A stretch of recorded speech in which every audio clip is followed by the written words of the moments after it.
क्या आपने कभी सोचा है, भगवान को केवल मानना काफी है या उन्हें जानना भी जरूरी है?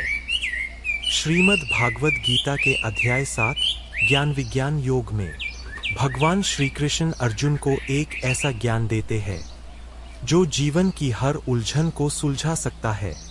इस अध्याय में श्री कृष्ण बताते हैं कि सिर्फ धार्मिक होना ही पर्याप्त नहीं, बल्कि भगवान को तत्व से समझना ही सच्चा ज्ञान है। भगवान कहते हैं, हे अर्जुन, मैं ही इस पूरे संसार का आधार हूँ। जल का स्वाद, सूर्य और चंद्रमा का प्रकाश, अग्नि की गर्मी, धरती की सुगंध, सब में भगवान ही मौजूद है। लेकिन फिर भी मनुष्य उन्हें पहचान नहीं पाता। क्यों? क्योंकि इंसान माया में फंस जाता है।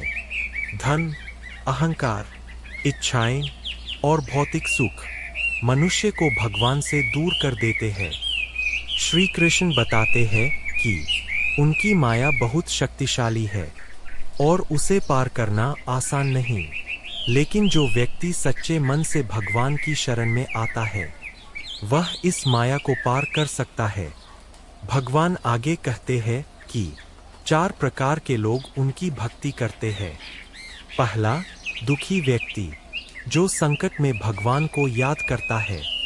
दूसरा, धन और सफलता चाहने वाला। तीसरा, जिज्ञासु, जो सत्य को जानना चाहता है। और चौथा, ज्ञानी भक्त, जो भगवान को सबसे श्रेष्ठ मानकर निस्वार्थ प्रेम करता है।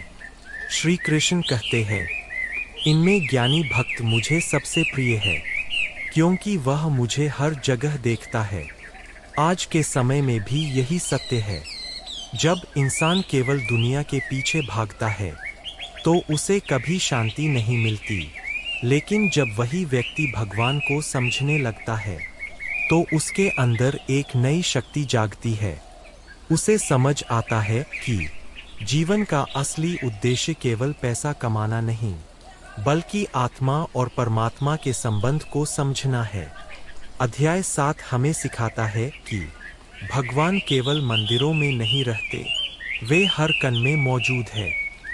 जरूरत सिर्फ उन्हें महसूस करने की है। जब ज्ञान और भक्ति एक हो जाते हैं, तब इंसान का जीवन बदलने लगता है। डर खत्म होने लगता है, मन शांत होने लगता है और जीवन सही दिशा में चल पड़ता है। निष्कर्ष, जो व्यक्ति भगवान को जान लेता है, उसे संसार में कुछ और जानने की आवश्यकता नहीं रहती। जय श्री कृष्ण। अगर आपको यह गीता ज्ञान पसंद आया हो, तो वीडियो को लाइक करें, शेयर करें और चैनल गीता मंथन 108 को सब्सक्राइब जरूर करें।